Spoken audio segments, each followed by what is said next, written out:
Alors, avant de vous présenter nos intervenants pour cette deuxième table ronde, nous allons parler donc de la recherche et de l'innovation au service de l'économie bleue. Alors, de quoi parle-t-on ? Je reprends la liste à l'après-vert.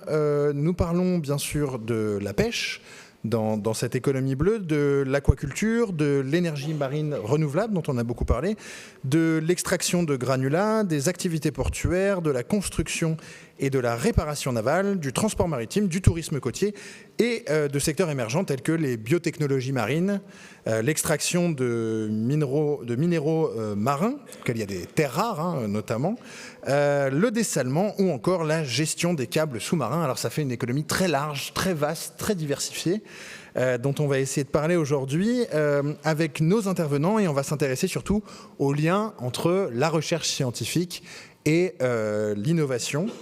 Et des liens qui sont faits avec les acteurs, bien sûr, de cette industrie bleue.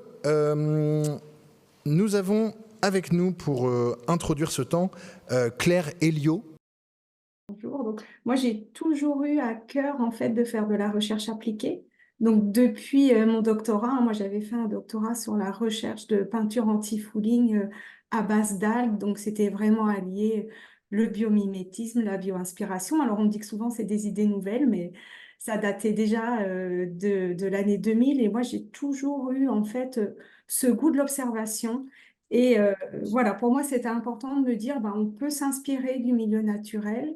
Alors, pour moi, c'était le milieu marin, mais pour essayer de trouver des solutions applicables à l'industrie qui permettent de faire profiter l'industrie tout en respectant l'environnement.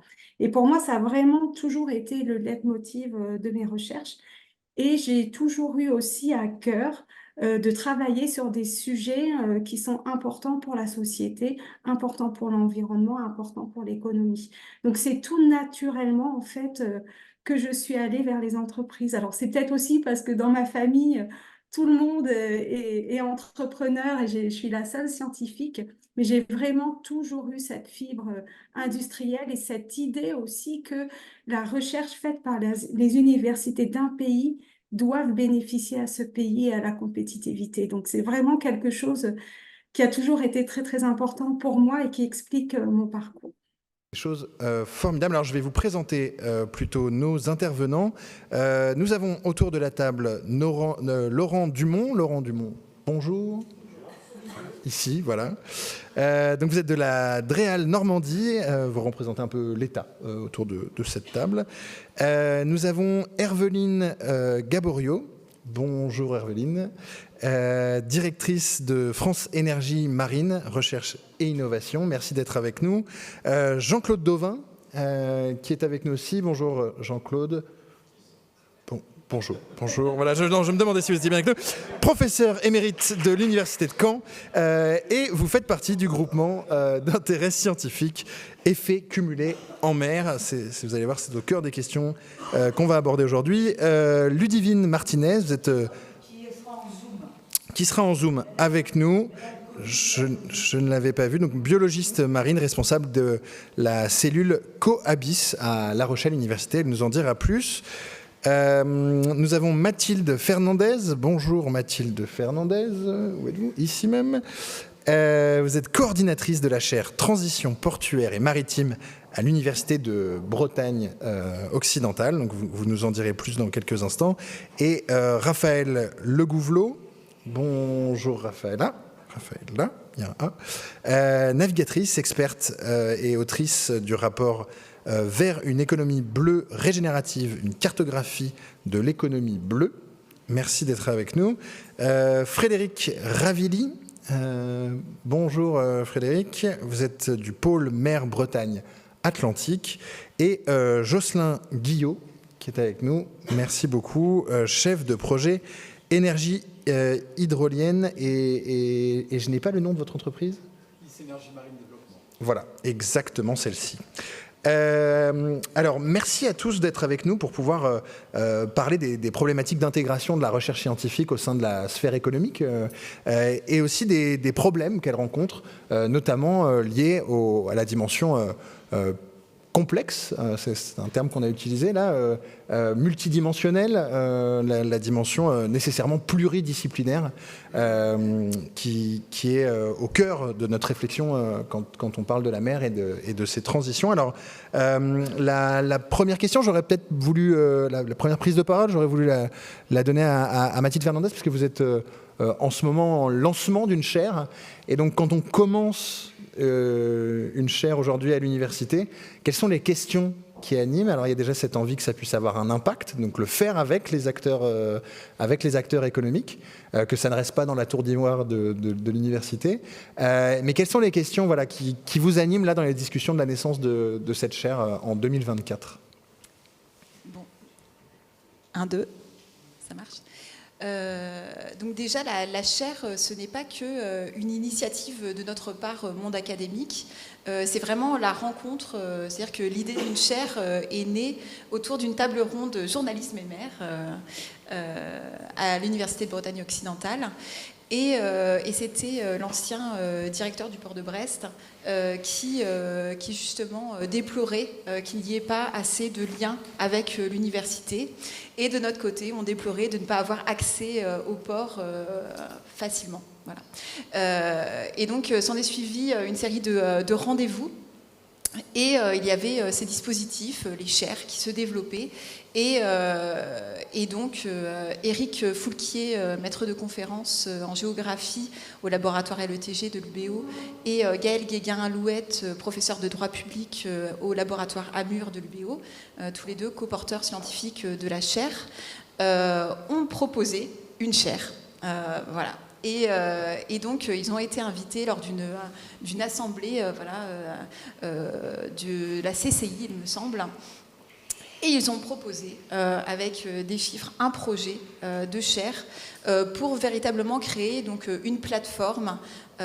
Donc le but était vraiment de créer cette plateforme de discussion, de rencontre entre le monde académique et le monde socio-économique. Alors quel est l'enjeu de ces rencontres d'un point de vue des sujets abordés? On pourrait y revenir avec Frédéric Ravilly. Je pense que la dynamique est différente dans le monde de l'innovation et dans cette chaire dont je rappelle le titre qui est... Transition, oui, c'est ça. Donc, ça n'est pas le même thème. C'est vraiment une chaire, voilà, autour de la transition portuaire. Donc on a dégagé, déjà on a rassemblé au début une équipe scientifique composée de membres de l'UBO et de l'UBS, Bretagne Sud. Alors les scientifiques sont vraiment alors nous l'équipe fondatrice on est sciences humaines et sociales, mais on a aussi des écologues de la science de l'information, des historiens, voilà, on a un partenariat, on développe un partenariat avec l'ENSTA aussi, école d'ingénieurs. Donc vraiment c'est pluridisciplinaire déjà, l'équipe scientifique, et on s'est réunis pour dégager des axes de recherche sur l'acceptabilité. Donc forcément ça parle le développement des usages, des activités, comment c'est reçu par les usagers du port, par la ville, le lien ville-port. On a aussi l'adaptabilité. Voilà, les questions de submersion marine, de transition énergétique, et la question plus transversale de la trajectoire. Voilà. Comment rassembler des données pour essayer de finalement dresser des scénarios pour une trajectoire de nos ports territoriaux. Donc on est plus axé ports territoriaux que grands ports. Et voir un petit peu en prospective, voilà, avec tous ces acteurs. Et alors, pendant nos échanges préliminaires, il y a à peu près 1 minute 45, vous me disiez que ce n'est pas du conseil que vous apportez aux acteurs économiques et à la puissance publique, parce que c'est les deux acteurs principaux de cette chaire. Ouais, c'est quoi la différence alors avec du conseil ? Alors en fait, véritablement, alors ça c'est ça qui était au début justement, le port de Brest nous a dit d'accord, on va faire du consulting ensemble. Alors non, non, c'est pas possible légalement, en plus on n'en a pas le droit. Donc on a dû réfléchir justement à une autre manière de proposer nos échanges, et c'est véritablement essayer de faire Alors ça se construit, hein. On est toujours en réflexion, c'est la chaire, on a commencé nos travaux là, juin 2024. Donc on se construit petit à petit, mais pour l'instant ce qui se dégage, c'est la volonté de faire percoler le savoir scientifique vers le monde socio-économique et de la même manière, nous, enrichir notre objet de recherche, les ports, et enrichir notre vision justement de ces questions-là. Donc c'est vraiment dans les deux sens. Ouais, ça permet vraiment d'avoir une vision plus multidimensionnelle, plus complexe, plus connectée de la diversité de ces enjeux. Peut-être, Laurent Dumont, quand on a discuté avant, vous me disiez que c'était presque ça le problème, c'est qu'une fois qu'on est pris dans la complexité, prendre la moindre décision paraît complexe. Et donc cet enjeu de la pluridisciplinarité par rapport à la parole d'un expert, où on pouvait avoir voilà, un couteau qui tranche ce monde en 2 dimensions. Là, d'un coup, le couteau devient plus difficile à utiliser, à manier. C'est quelque chose que vous sentez, vous, au niveau de l'Adréal. Et quel est votre lien, vous, avec le monde de la recherche au niveau de l'Adréal ? Bonjour à tous. Donc moi, je travaille effectivement dans une DREAL, direction régionale de l'environnement, aménagement, logement, celle de Normandie. Ce qui veut dire que quand je représente l'État, non, je représente quelqu'un qui travaille au service de la République française et de l'État, oui, mais dans un cadre déconcentré. C'est-à-dire que mon échelle, c'est la région, mon partenaire, c'est la région Normandie. Et la question que vous posez, finalement, alors, à la fois, on a des activités de régulation, délivrer des autorisations administratives, etc. Et là, le lien avec la science et la recherche, il est évident. C'est-à-dire que plus on aura des projets qui sauront expliquer quels sont leurs impacts réels et ce qu'ils ont fait pour éviter, pour réduire et pour compenser, globalement, mieux on se portera. Sur des projets majeurs, ça reste quelque chose d'extraordinairement compliqué. Enfin, je ne sais pas si pour les porteurs de projets c'est simple, mais alors pour les services instructeurs, ça ne l'est pas. Voilà. Donc on a en permanence besoin en fait d'un dialogue avec le porteur de projet. On a besoin d'une connaissance qui progresse et une connaissance vraiment des impacts. Enfin, c'est vraiment ça le sujet le plus difficile. Après, pour ce qu'on fait ce que je fais plus particulièrement, moi je fais des aires protégées. Donc, on ne va pas forcément développer ici sur l'interdisciplinarité. Je fais aussi de l'adaptation côtière. Et dans l'adaptation côtière, oui, on est complètement confronté au fait qu'il faut changer, il va falloir changer des territoires, des façons d'aménager, des façons de vivre, des usages, pour des raisons géotechniques, géomorphologiques, hydrologiques, etc., etc. Et donc, concrètement, on a, je vais prendre 2 exemples peut-être de ce qu'on fait en Normandie en particulier. On a un programme de recherche qui a maintenant 3-4 ans avec l'Université de Rennes qui s'appelle Rivage Normand 2100 et on s'est intéressé à la question du biseau salé. C'est-à-dire qu'on a dit, voilà, quand la mer va monter, la nappe ou les aquifères côtiers vont monter, c'est vrai, mais un des impacts majeurs, c'est pas tant la montée du niveau des aquifères que l'introduction du sel ou la pénétration du sel à l'intérieur des terres. Plusieurs kilomètres parfois quand les débits des aquifères sont faibles en profondeur, mais surtout en hauteur. Et globalement, pour 1 mm d'élévation du niveau marin, on va avoir 12 mm de montée du gradient de sel. Et donc là, ça peut commencer à chatouiller les racines de certaines plantes qui, n'étant pas habituées à vivre dans le sel, globalement, voilà, on va avoir des changements de pratiques culturelles, on va avoir des changements d'écosystèmes aussi.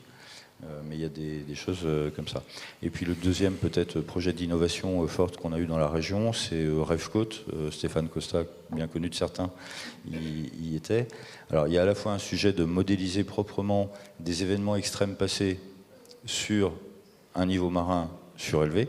C'est-à-dire s'il nous arrive la même tempête qu'en 90, mais avec la mer 1 mètre plus haut, comment on modélise proprement. Et surtout, pour rendre compte, il y a une énorme innovation sur la réalité virtuelle. Et donc, globalement, il y a un casque ou un écran dans une salle spéciale où vous êtes en situation, vous êtes dans les rues d'Étretat, c'est le premier film qui avait été fait, et vous prenez la tempête de 1990 avec la mer plus haute d'1 mètre, et vous voyez l'eau, vous arrivez dessus et vous vous rendez compte. Et ça, c'est un outil de pédagogie formidable. Donc c'est à la marge, mais c'est de l'innovation. Et sans ça, où ça nous fait progresser dans la médiation, dans l'explication de phénomènes complexes.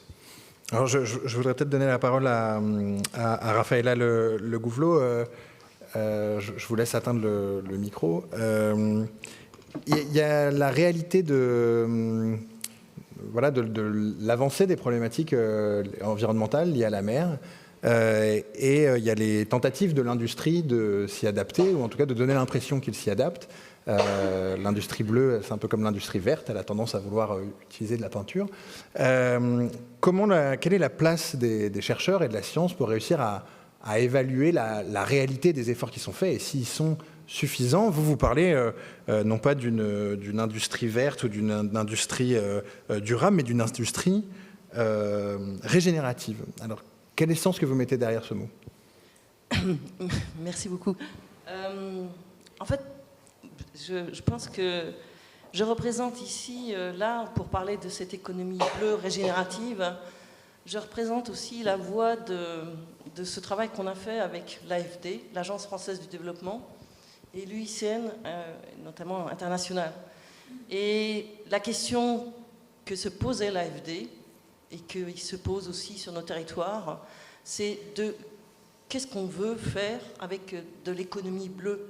Donc notre travail, il a été d'abord de voir ce qui se passait, et si vous prenez par exemple le simple exercice qu'on peut faire un travail d'analyse lexicale sur la définition de l'économie bleue, on se rend compte qu'effectivement ça peut être une liste à l'après-vert de différentes activités économiques plus ou moins liées à la mer qu'on agrège pour faire une croissance bleue avec un PIB bleu, et tout le monde est content. Et puis, on peut alors aller un peu plus loin. On va parler alors à ce moment-là d'économie bleue durable. Mais se pose la question de savoir que dans cette économie bleue durable, finalement, vous mettez tout, on met tout, y compris l'industrie pétrolière, etc., etc. Donc, quand on est dans une optique de transition et de vision à 2030-2050, notamment les financeurs de l'économie bleu durable se pose la question de dire il faut qu'on aille plus loin vu les enjeux. Et donc nous avons proposé, et c'est ce qu'on va faire pour l'année prochaine en 2025, de dire on va aller vers une transition vers une économie bleue régénérative. Dans le sens de quoi? Dans le sens qu'elle place la priorité sur d'abord la bonne santé des écosystèmes marins et côtiers, parce que ça c'est la base pour de nombreuses populations et nous-mêmes sur la Terre pour bien vivre et vivre avec la mer et l'océan. On sait son rôle essentiel qu'il joue. Donc ça, c'est le premier postulat de base et qui est le principe fondateur. Et puis derrière, on pose aussi la question de qu'est-ce qu'on veut comme modèle économique. Et on voit bien qu'avec le développement, par exemple, d'un certain nombre d'industries, cette économie maritime est souvent entre les mains de grosses sociétés, échappe aux populations locales, notamment dans beaucoup de pays en voie de développement. Et donc se pose la question du modèle inclusif qu'on veut avoir de cette économie bleue régénérative. Donc il y a un double aspect, le côté environnement, le côté inclusion, et on aller chercher des impacts positifs. Donc on va plus loin que la simple, comment dire, qui est déjà très compliquée, de l'ERC, réduire, penser. L'idée, c'est d'aller chercher aussi des activités qui vont permettre de gagner des points, et notamment de gagner des points aussi en matière de biodiversité, et gagner des points en matière d'inclusion sociale.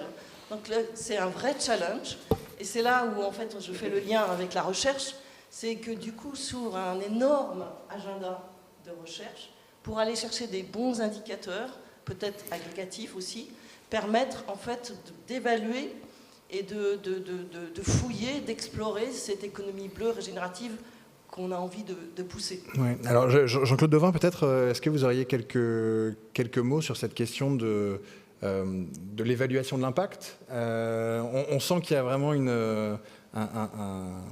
c'est l'un des rôles de la recherche scientifique de poser au fur et à mesure des réglementations qui pilotent un petit peu les activités économiques. Est-ce que vous avez l'impression que c'est vraiment l'un des terrains sur lesquels la recherche doit apporter son éclairage? Comment évaluer l'impact? Comment avoir des grilles rationnelles qui permettent d'évaluer voilà, les dommages externes qui sont faits par cette industrie bleue et de la piloter? Merci de me donner la parole. Je voudrais juste faire un préambule par rapport à ce qui a été dit hier et ce matin. Je pense que la transmission des savoirs est extrêmement importante en ce qui concerne les connaissances sur le milieu marin. Qu'on a vu, c'est la complexité. Mais on se regarde la salle, on a un contraste entre des cheveux blancs ou plus de cheveux du tout et de la jeune génération qui repose beaucoup sur des associations. Et ces associations sont souvent portées par des retraités. Et là, je m'adresse à la jeune génération, engagez-vous dans ces associations qui mettent en commun, comme on le fait aujourd'hui, à la fois des chercheurs, des enseignants-chercheurs, et puis les acteurs, les décideurs. Je crois que c'est très important. Alors, pour répondre maintenant à la question, et d'ailleurs, pour compléter ce qui a été dit au niveau de la Commission nationale de débat public, ce n'était pas simplement une confrontation entre le développement des énergies marines renouvelables et l'éolien versus la pêche. Il y avait aussi l'ensemble des activités humaines, donc le littoral et la mer. Il y a d'autres activités que celles du développement de l'éolien, qui sont des activités traditionnelles comme la pêche, mais aussi des extractions de granulats, des dépôts de dragage et d'autres. Et donc il se pose la question du défi de notre communauté scientifique par rapport aux différentes activités humaines. Je rappelle que le système Manche-Mer du Nord, dans la fameuse publication d'Alpern de 2008, publiée dans Science, où il y avait le plus d'activités humaines dans l'ensemble des écosystèmes marins, le système Manche-Mer du Nord est un des 2 systèmes où il y a le plus d'activités humaines dans le monde. Donc le défi, il est double. Il est de faire la part de ce qui est dû à chaque activité humaine par rapport à la trajectoire des écosystèmes. Donc j'ai bien aimé l'intervention de monsieur le maire de Pouliguen, où il a donné la dimension globale, holistique, écosystémique, d'abandonner cette vision sectorielle pour une vision globale. Et il se pose la question d'évaluer l'impact de chaque activité, l'impact cumulé des différentes activités, parce que là on est bien dans un système d'impact cumulé par rapport à la pression anthropique. Mais souvent, on oublie aussi que les façades maritimes dans lesquelles nous sommes, la France métropolitaine, ont des particularités, et des particularités pour la Manche par rapport, eu égard à la Méditerranée. Il y a un forçage marégraphique, donc on ne trouve pas les mêmes fonds partout. Et donc il y a aussi la dimension marégraphique, la dimension océanographique qu'il faut tenir en compte.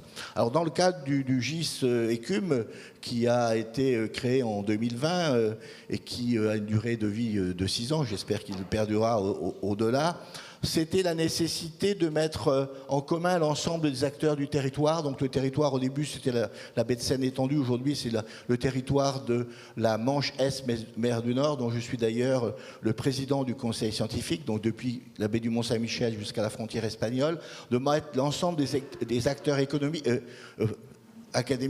les 3 universités normandes, l'ensemble des acteurs, donc il y a les 2 parcs éoliens, Courseulles, Fécamp, il y a RTE, le comité régional des pêches, l'UNICEM au nom des extracteurs de granulats, les ports de Normandie et Aropa Port. Donc 6 acteurs. Donc la gouvernance est simple, un comité de pilotage, un comité scientifique, une assemblée générale qui réunit l'ensemble des acteurs du territoire et évidemment un coordinateur qui nous sert de tremplin et qui sert de communication et d'organisation de tout ce GIS.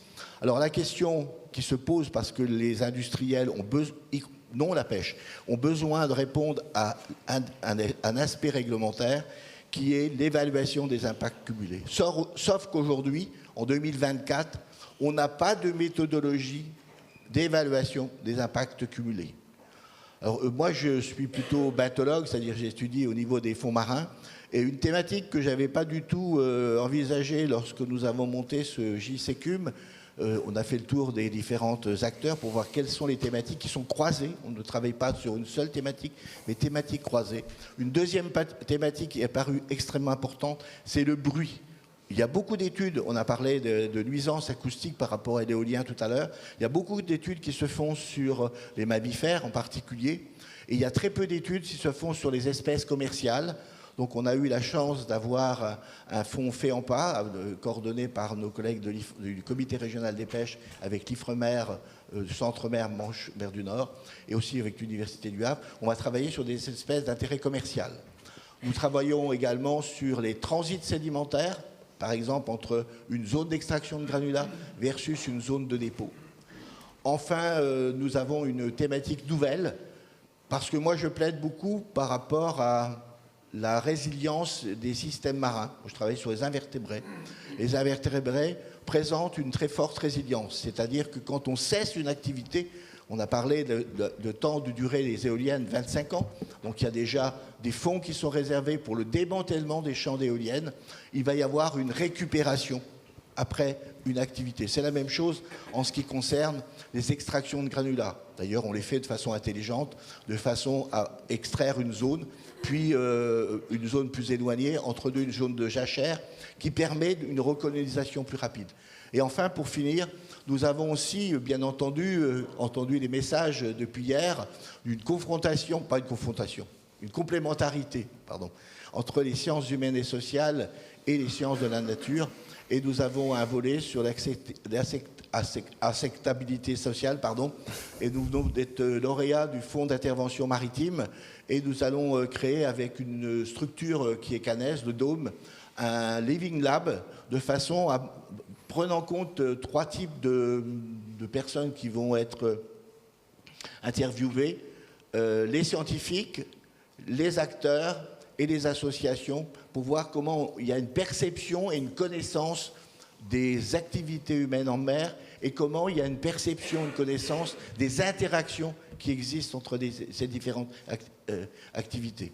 Et bien entendu, j'entendais les cartes tout à l'heure, il y a vraiment une dimension qu'on a entendue aussi depuis 2 jours, cette dimension temporelle. Donc on vise 2050, mais nos systèmes ne font que d'évoluer. On a des projections en 2050, en 2100, avec des changements probablement d'espèces.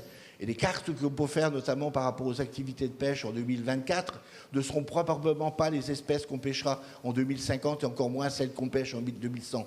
Attention aux cartes, hein, c'est quelque chose de fixé à une date T, alors qu'on est dans un système, on parle du littoral, c'est un système dynamique. Au fil du temps, il y a eu des phénomènes de transgression, des régressions. Quand j'étais enseignant, je disais toujours, il y a 18 000 ans, la mer de la Manche était vide. Aujourd'hui, elle est à un niveau important, elle monte, ok, mais elle a toujours monté et descendu. Donc ce que veulent la plupart de nos citoyens, c'est un littoral fixe, alors qu'on est dans un système dynamique. Oui, mais ça y est, on a construit dessus, alors on n'a pas envie que ça bouge trop. Alors, pour étendre un petit peu la perception entre ces différentes relations, entre le public et le privé, entre la recherche scientifique, l'innovation et l'industrie bleue, peut-être qu'on peut passer par un exemple concret. Je me retourne vers vous. Vous êtes devant moi et derrière moi, et à gauche et à droite, Ludivine Martinez, sur un grand écran. Est-ce que vous pourriez nous dire quelques mots donc sur ce projet Coabis que vous portez à La Rochelle Université? Oui, très rapidement, moi je voulais revenir en fait sur le sujet là évoqué par Sylvain du PhD, et puis de la différence de traitement entre la France et le reste, hein, au niveau du doctorat. Alors, je suis tout à fait d'accord sur le fait que, bon, on connaît l'état de la recherche en France et des possibilités de poursuite de carrière dans le domaine académique. La vraie question, moi, je trouve, c'est cette question de segmentation, de séparation entre la recherche académique et la recherche privée. Parce qu'en France, on a l'impression que la recherche, elle se fait uniquement dans les universités ou au CNRS, et que hors de ça, on ne peut pas faire de recherche. Et malheureusement, c'est encore un point un peu bloquant de collègues, hein, qui soit sont issus de Master 2 ou issus de doctorat, voire même qui ont fait plusieurs post-doc derrière et qui ne trouvent pas de poste permanent dans le monde académique, qui se disent: «Oui, mais moi, je ne veux pas aller travailler dans le privé parce que sinon, je ne ferai plus de recherche». Parce que dans le privé, on ne fait pas de recherche. Et c'est là-dessus que voilà, je voudrais juste intervenir sur le fait de dire, aujourd'hui, il faut passer cette étape-là et se dire que voilà, la recherche, on en a besoin. Elle est nécessaire à tous ces projets industriels, à l'économie bleue, au développement de bonnes pratiques. Mais on a besoin de tout le monde, de tous les scientifiques, pas uniquement des académiques du CNRS et de l'université. Il y a de la recherche qui se fait en dehors. Et voilà, il y a de la recherche qui se fait dans des structures comme France Énergie Marine, il y a de la recherche qui se fait dans des structures comme la nôtre, il y a de la recherche qui se fait dans des bureaux d'études, dans des entreprises, il y a des services de R&D chez beaucoup d'industriels. Aujourd'hui, voilà, Alors, le message, ce serait d'essayer de casser justement ces frontières. et de travailler de façon plus Ouais, collégiale. alors je vous coupe pour pouvoir faire circuler la parole parce que je pense que ça peut intéresser Frédéric Ravilli, notamment ces interactions entre l'université et je vous laisse prendre un micro. J'en profite d'ailleurs parce que vous êtes beaucoup d'intervenants autour de la table. J'ai oublié de présenter Caroline Mayou. Tout à l'heure. Bonjour Karine Mayou. Excusez-moi, vous êtes attachée scientifique à la délégation générale du Québec à Paris. Donc voilà, on aura un éclairage aussi de transatlantique avec vous et je vous en remercie. Alors Frédéric Ravilli, peut-être vous pouvez nous parler un petit peu de ces dynamiques justement qui naissent au sein de l'université et qui ont pour but d'irriguer le monde économique. Ouais. Et comment ça se passe d'un point de vue très pratico-pratique? Est-ce qu'il faut créer une entreprise à côté? Et vous, quel rôle vous avez dans le hub que vous dirigez? Voilà, quelle est la place de votre institution sur ce passage-là? Ouais. Alors, je vais peut-être commencer effectivement par dire quelques mots sur ce qu'est un pôle de compétitivité. On l'a mentionné tout à l'heure puisqu'on est cofondateur pour ce qui nous concerne, parce que les pôles de compétitivité, il y en a une cinquantaine en France sur des thèmes très différents. Et pour ce qui nous concerne, sur le domaine maritime, donc il y a 2 pôles en France de ce type-là. Il y en a un donc en Bretagne-Atlantique, sur les deux régions Pays de la Loire et Bretagne, et un autre en Méditerranée avec les régions PACA et Occitanie, enfin Sud et Occitanie. Notre métier, c'est de favoriser donc ce croisement. Alors, Madame Martinez le disait, effectivement, la naissance des pôles, c'est 2005, et c'est né sur le besoin de relier effectivement un monde académique avec un monde de l'entreprise qui, à l'époque, et c'est encore très perfectible, se parlait pas énormément. Donc, Madame Martinez expliquait effectivement les demandes d'industriels ou d'entreprises qui souhaitaient développer des connaissances autour de la mégafaune marine. Dans le domaine de l'expertise, il y a aussi l'innovation, du coup, qui est l'autre. Voilà, et nous, on ne se positionne pas exactement pareil. C'est-à-dire que notre sujet, nous, c'est le développement économique. Les pôles de compétitivité ont été créés pour favoriser le développement économique, donc l'innovation, à partir notamment de connaissances scientifiques. Mais l'objectif ultime pour nous, c'est bien le développement économique. Alors, derrière le développement économique, il peut y avoir du bien et du pas bien. Voilà, c'est un peu comme la langue des Ops, c'est-à-dire qu'on peut faire de très belles choses et des choses beaucoup moins intéressantes pour l'environnement. Donc effectivement, on est très vigilant là-dessus. Alors je rejoins complètement le sujet qui consiste à dire comment on évalue la performance d'un projet. Alors il y a la performance économique, mais on voit bien qu'aujourd'hui, la comptabilité extra-financière commence à sortir et on se rend compte que ce sont des enjeux de plus en plus importants. Et donc, pour revenir maintenant à votre question, effectivement, nous, notre métier, c'est de marier ces deux mondes et d'essayer, sur la base soit d'une idée d'une entreprise qui se dit moi, j'aimerais bien conforter mes marchés ou me développer, me diversifier sur tel ou tel marché. J'ai besoin de compétences que je n'ai pas en interne. Comment je fais pour accroître cette compétence et la développer? Et nous, notre credo, c'est de dire, essayez d'aller voir les acteurs académiques parce qu'on a des chercheurs en France de très bonne qualité. On a des outils de recherche extrêmement puissants. Et donc, on va essayer de pousser ce lien et donc pour favoriser ce qu'on appelle les projets collaboratifs dans notre jargon, c'est-à-dire des projets qui vont regrouper à la fois des académiques et des entreprises. Alors pour problématiser un peu la question, est-ce que dans la carrière d'un chercheur, est-ce que ça n'est pas des publications à comité de revue quand ils participent à ça? Est-ce que ça leur permet d'avancer dans leur carrière? Et voilà, quelle place ça prend dans la carrière d'un chercheur? Ça pose la question de comment on évalue un projet d'innovation. Il y a beaucoup de critères. Nous, on essaie de mesurer toutes les retombées. Alors les retombées pour les académiques, je vais commencer par le plus simple. Pour les entreprises, c'est facile, c'est combien d'emplois, c'est quel chiffre d'affaires ou quelle pérennité de l'emploi ça permet de faire. Ça, c'est un premier domaine. Pour les académiques, ce qu'on va essayer d'évaluer, ça peut être la participation des congrès, ça peut être des publications dans des revues à comité de lecture, ça peut être des brevets, voilà. Mais on a aussi des académiques qui veulent se lancer dans la création d'entreprises. Voilà. Et on s'associe à d'autres structures. Alors, le paysage est un peu complexe, qu'on appelle des technopoles, en l'occurrence. Moi, je travaille aussi pour une technopole qui a pour elle fonction de se dire, à partir de chercheurs qui sont sur des projets qui peuvent générer de la création d'entreprises, comment est-ce qu'on incite finalement alors pour les plus jeunes, des docteurs ou des postdoctorants, pour les plus anciens, déjà des chercheurs, à la création d'entreprises grâce à leurs projets de recherche. Donc on a tout un programme d'accompagnement pour la création de l'entreprise dans toutes ses dimensions. Au-delà de la recherche, une entreprise, loin s'en faut, il n'y a pas que ça. Il y a la gestion marketing, il y a la gestion RH, il y a la gestion juridique, il y a la stratégie à mettre en place. Voilà, il y a beaucoup de choses à faire. Donc il y a des programmes d'accompagnement pour ça, avec le cœur qui reste bien le projet d'innovation. Pour un développement économique cohérent, qui vient d'être traité par Frédéric Ravilli, il convient de former les futurs salariés, qu'ils soient ingénieurs, techniciens, informaticiens, à de nouvelles formations. Jean-Marc Augier, comment avez-vous organisé ces formations au niveau de La Rochelle Université, dont vous êtes le président?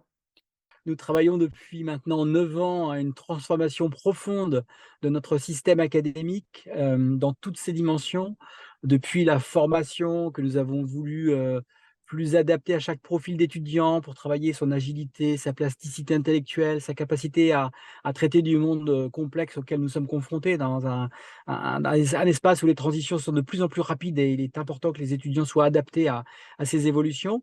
Et c'est surtout, et c'est je pense l'objet de notre intervention aujourd'hui, sur la question de la recherche et de l'innovation, puisque nous avons fait le choix dans notre université de travailler à sa spécialisation sur la question du développement durable en zone littorale, qu'on qualifie de littoral urbain, durable et intelligent.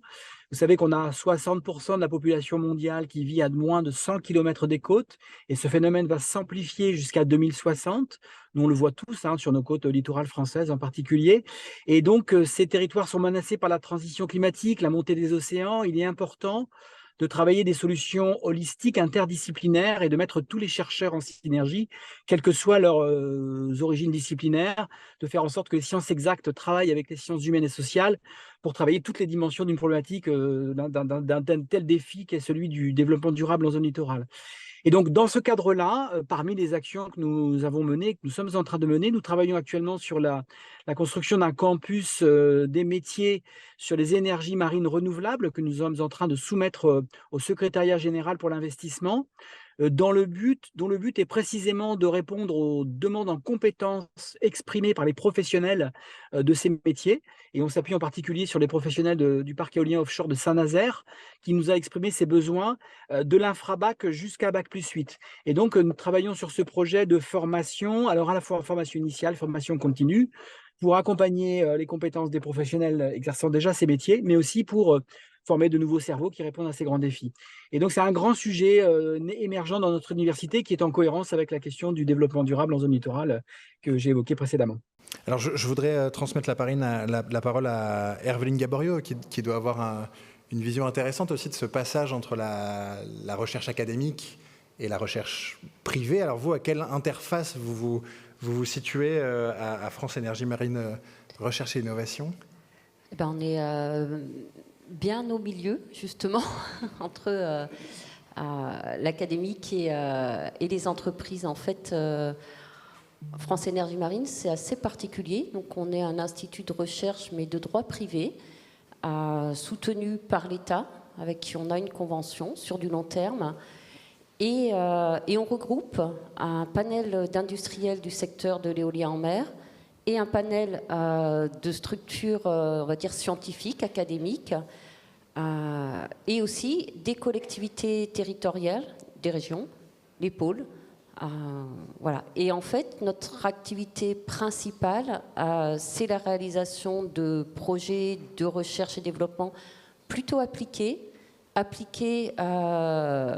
du fait qu'on attend des retombées soit sur la compétitivité en fait de l'éolien en mer, soit sur l'évolution, on va dire, des protocoles pour les fameuses séquences ERC, et derrière tout ça, une bien meilleure intégration environnementale et sociétale de ces parcs éoliens en mer.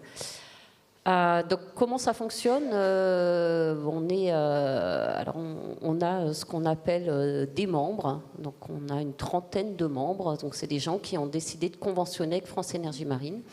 Et ensemble, on structure des projets de recherche. On les construit, on les priorise, on les construit, et on va assez vite dans la définition et le lancement, parce que souvent... Avec des entreprises, vous construisez ces projets? Alors, toujours avec des entreprises. La base, en fait, de ces projets, c'est vraiment l'esprit collaboratif dès le début. Donc, on part du besoin industriel, on agrège les compétences scientifiques, académiques qu'on va retrouver chez nos membres, chez nos partenaires, et puis on consolide un projet. Ça va assez vite, et ça veut dire qu'on peut démarrer les activités de recherche en quelques mois. Alors, c'est une question intéressante pour le titre de cette table ronde qui était « La recherche et l'innovation au service de l'économie bleue ». Donc on voit qu'il y a tout le gradient entre le fait d'être au service réellement de cette économie, de la réussite économique.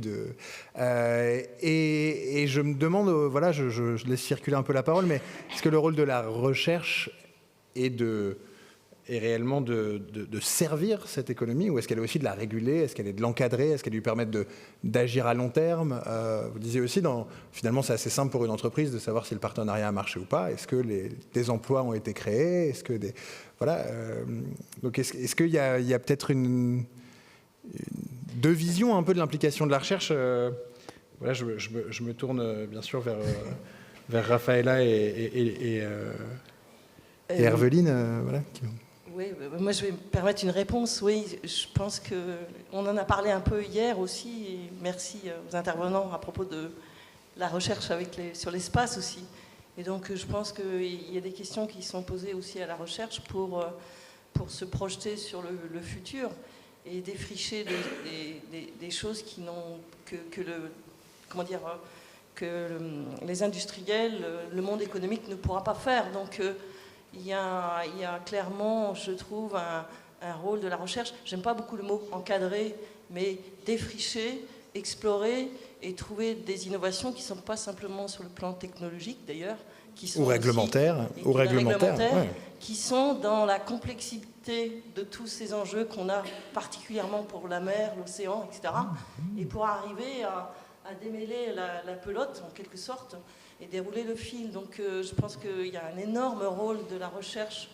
Et puis je parlais des indicateurs, donc c'est un indicateur, il ne faut pas s'enfermer dedans, mais c'est aussi un moyen de tracer une voie pour par exemple un territoire qui doit évoluer, une collectivité, etc. Donc on permet d'avoir un premier résultat objectif et tracer une trajectoire de progrès. Et c'est ça l'intérêt de l'indicateur aussi. Alors, je voudrais passer oui, alors, rapidement, parce que j'entends les estomacs gargouiller. J'aimerais passer la parole. Il y en a qui n'ont pas encore intervenu. Je rajouterais que c'est très, très riche, justement, de pouvoir s'appuyer sur les scientifiques pour faire évoluer notamment ces indicateurs. Et ce qui est aussi important, c'est que les industriels qui cherchent à développer de l'économie s'en saisissent. Ils s'en saisissent rapidement. Que ça s'intègre réellement, que ça puisse s'intégrer. On n'oppose pas, en fait. Non, bien sûr. Faut qu'il puisse l'être. Alors, un petit mot, Jean-Claude Devin. Juste un mot, je me rappelle la discussion que j'avais eue à Pierre Brunel, qui était professeur à l'Université de Montréal, où j'ai fait mon postdoc. Il m'avait dit, il y a 3 types de recherche. La recherche fondamentale, rechercher qu'est-ce qui se cache derrière les vers de Platon, d'Homère, etc., les formules mathématiques et la quadrature du cercle, etc. Ça, c'est une chose. La deuxième, c'est la recherche finalisée. Moi, dans toute ma carrière, j'ai fait de la recherche finalisée qui était sous des commandes, extraction de granulats, éolien en mer, dépôt de dragage, etc. Et après, il y a l'application de la recherche qui est plutôt de la recherche finalisée, enfin, de recherche ingénierie. Je crois que dans la recherche, il se cache quand même beaucoup de choses et dans la connaissance. Et j'ai bien aimé le mot que tu as parlé ce matin, je ne sais plus si c'est monsieur le maire de Plouiguen ou Yves, la connaissance scientifique. C'est vrai que dans le débat public, on a eu l'impression qu'il y a beaucoup de connaissances, mais il n'y a pas la connaissance de la connaissance. Et c'est rendre accessible la connaissance. Je crois que c'est un mot-clé. Et c'est pour ça que j'ai aussi participé à la création du groupement d'intérêt public Seine-Aval. D'un côté, il y avait un besoin de connaissance de comment fonctionnaient les sphères de la Seine. Il y avait des besoins des acteurs dans les ports, la région, l'agence de l'eau. Eh bien, on a créé cette cellule pour communiquer et faire le lien entre la connaissance académique d'une part et les besoins des acteurs d'autre part et des décideurs aussi. Alors justement, c'est par l'exemple, je pense qu'on traite le mieux cette diversité. Je voudrais donner la parole à Jocelyn Guillot. Vous avez fait un passage aussi de l'université vers le monde économique. Est-ce que vous pouvez nous donner cet exemple-là ? Bonjour à toutes et à tous. Oui, alors jusqu'à il y a 1 an et demi à peu près, j'étais chercheur à l'université de Nantes, au laboratoire LETG. Est-ce que vous pouvez nous décomposer ce laboratoire qu'on voit, la discipline en géographie, voilà. Donc sur les usages de la mer principalement. Et avant, j'avais une thèse en écologie politique plutôt. Et Ce qui est intéressant, c'est de pouvoir mettre en pratique, ou en tout cas se confronter à des questionnements académiques du point de vue, en tout cas, de l'entreprise. Et ces questionnements, en tout cas, j'essaie de les résoudre à mon modeste niveau chez IC Énergie Marine Développement, en travaillant sur des projets à taille humaine, en essayant de passer de l'innovation technologique dans le domaine de l'hydrolien et du houlomoteur à une phase commerciale, à l'émergence de ce marché des énergies renouvelables. Et puis, bien sûr, aussi avec les questionnements environnementaux. C'est pas parce qu'il y a le changement climatique qu'on doit aussi sacrifier l'environnement naturel. Donc, essayer de combiner tout ça, c'est pas facile, mais c'est stimulant en tout cas intellectuellement. Oui, alors justement, j'en profite. Après, je pense qu'on va ouvrir sur cette thématique peut-être les questions à la salle. La question de la formation, c'est une des questions qu'on a beaucoup abordées en préparant cette intervention des chercheurs. C'est une question qui revient parce que les problèmes sont très pluridisciplinaires. Vous avez intégré, j'imagine, une équipe avec d'autres disciplines scientifiques. On sent de plus en plus qu'il y a ce besoin de connecter, d'intégrer les différentes décisions les unes aux autres, les différents points de vue multidimensionnels les uns aux autres. Vous, qu'est-ce qui vous a poussé déjà à sortir de votre discipline pour aller vers d'autres? Est-ce que c'était l'envie de pouvoir agir directement? Est-ce que c'est l'envie justement de croiser avec ces autres connaissances? Est-ce que c'est qu'il n'y a pas de place dans le monde universitaire aussi? Ce qui fait que c'est une vraie question aussi pour la formation voilà, on pousse les gens à faire des sciences, mais pour quelle place après dans un monde du travail voilà. Un petit peu de tout ça, je dirais quand même que peut-être plus que l'interdisciplinarité, je dirais c'est la transdisciplinarité aussi, l'interface entre la science et la politique. On y est confronté avec les administrations, avec des questionnements des deux côtés d'ailleurs, c'est pas toujours simple, mais encore une fois c'est stimulant. Et puis aussi peut-être dans mon travail au quotidien, on disait tout à l'heure réguler l'économie par la science, mais essayer aussi d'apporter dans le monde économique des questionnements sur la place des technologies, la place de la société, la concertation, des choses comme ça. Voilà. Alors, je voudrais proposer à la salle, si vous avez des questions, qu'on puisse sanctuariser un peu de temps, parce que vos questions sont sûrement d'une plus grande pertinence que la mienne. Alors, j'aimerais peut-être donner la parole à Caroline Mayou pendant que vous réfléchissez à cette première question très pertinente. Quelle vision vous avez, vous, depuis le Québec, de cette collaboration entre le public et le privé? On sait qu'en Amérique du Nord, c'est quelque chose qui est beaucoup plus naturel. L'organisation est beaucoup plus faite pour ça. Et quel regard vous avez en voyant la manière dont ça émerge en France d'une certaine manière je ne savais pas que c'était de ça que j'allais parler, mais très contente d'être avec vous. Je ne le savais pas non plus. Oui, effectivement, il y a de plus en plus de collaboration entre le public et le privé. C'est quelque chose qui a été toujours mis de l'avant par le gouvernement du Québec. Nos universités québécoises travaillent avec les partenaires de l'écosystème de leur territoire. Les zones d'innovation sont en pleine expansion au Québec, que ce soit sur des thématiques bien particulières, que ce soit le numérique, que ce soit le quantique, l'énergie, les énergies vertes.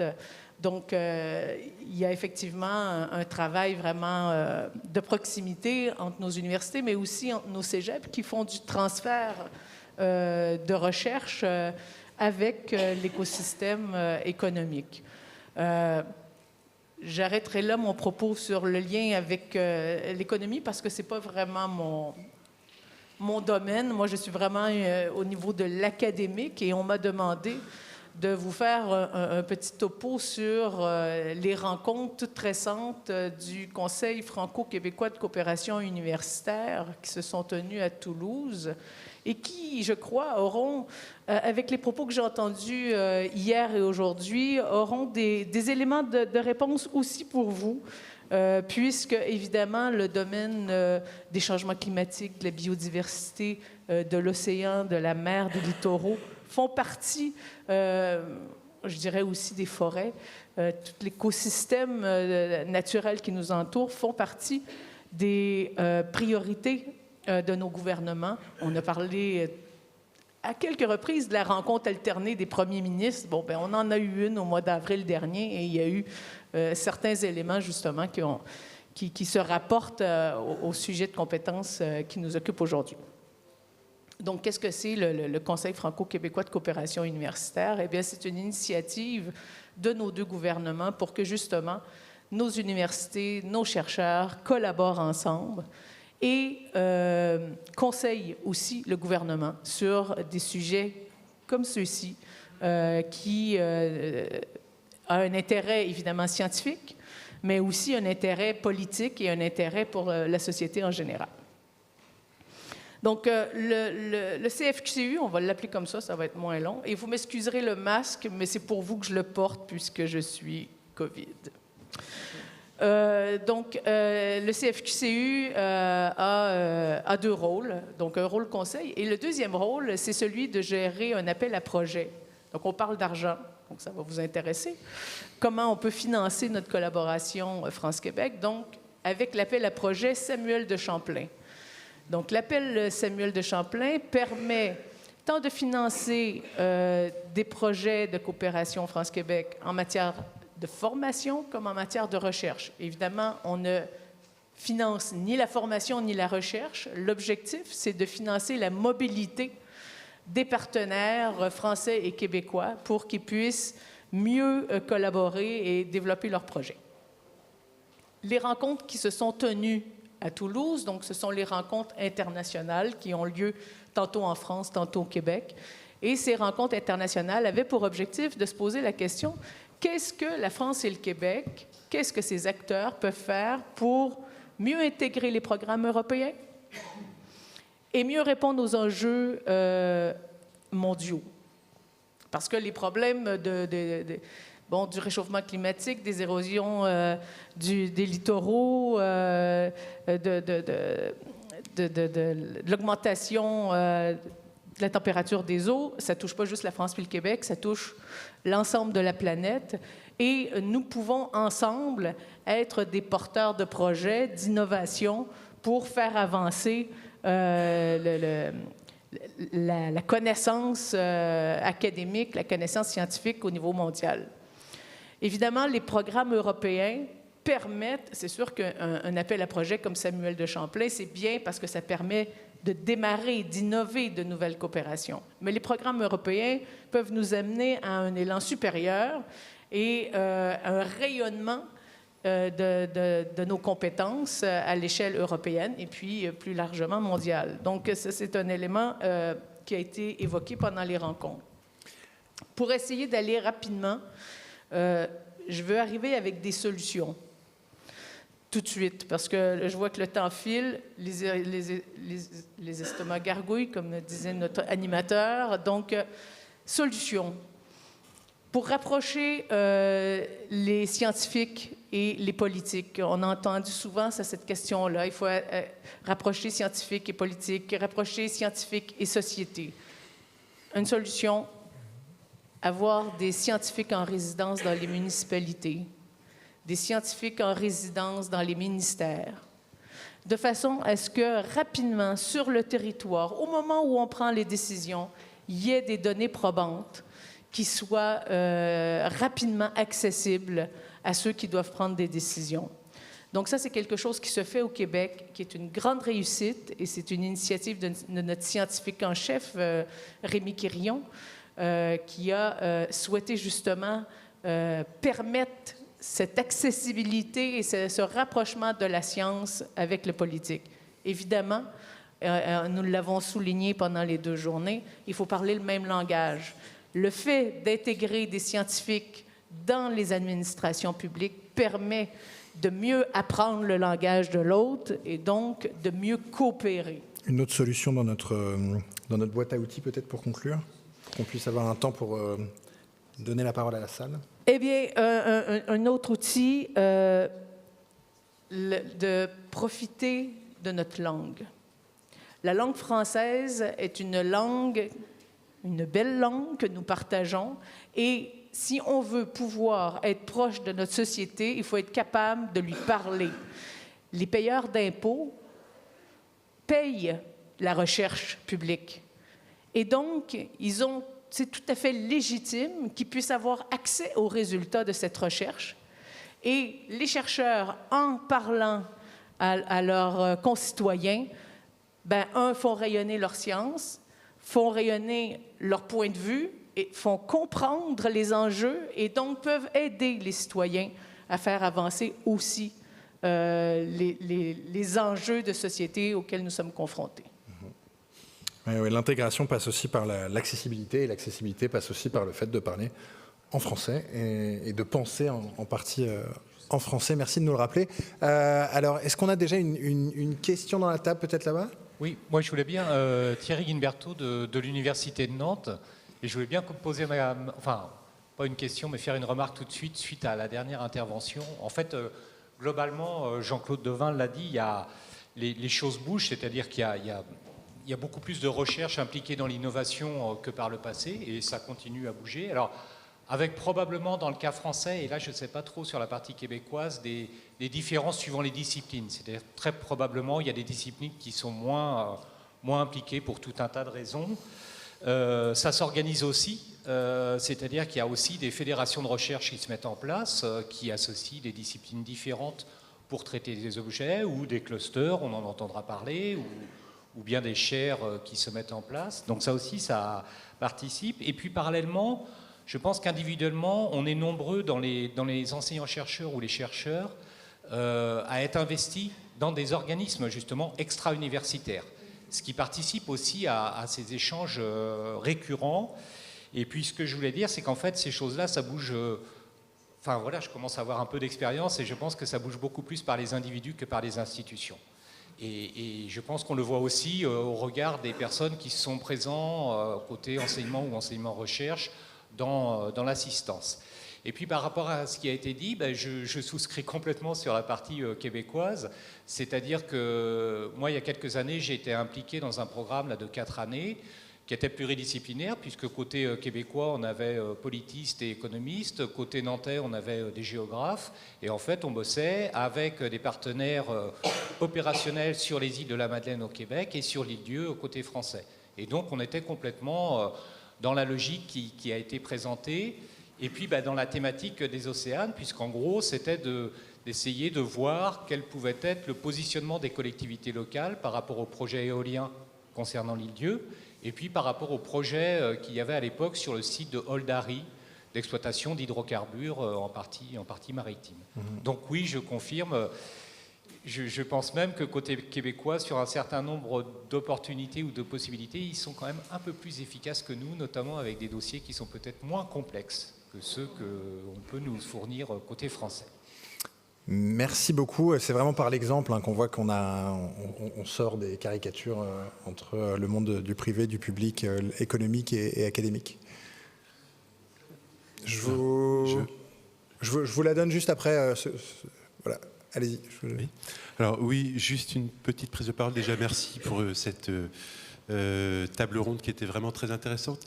Moi, je voulais juste prendre la parole pour rebondir un petit peu sur quelque chose que tu as dit par rapport à la recherche fondamentale. Affirmer quand même l'importance du socle, du socle de connaissances, la connaissance des systèmes. Là, c'est vraiment le chercheur qui parle. La connaissance des systèmes, ça veut dire aussi l'observation. On a entendu parler hier d'observation satellitaire. On fait de l'observation, on a des séries à long terme, et sans ça, les systèmes marins, en fait, on ne peut pas les comprendre. Sans ça... on est aveugle. Ouais. On est aveugle, en fait, il n'y a pas de recherche finalisée s'il n'y a pas le socle de connaissances. Et ce socle de connaissances, la recherche fondamentale, est aussi une source potentielle d'innovation ou de valorisation.